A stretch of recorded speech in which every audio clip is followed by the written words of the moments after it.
Okay, I got a Ryobi Garage Door Opener. It used to work great. Came home this weekend.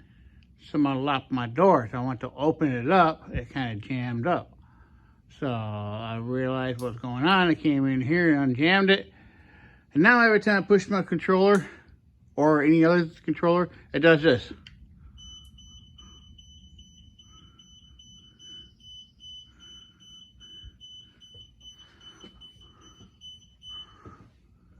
What the hell is going on?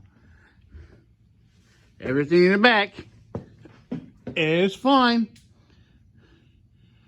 No, everything's reset, even though I reset it.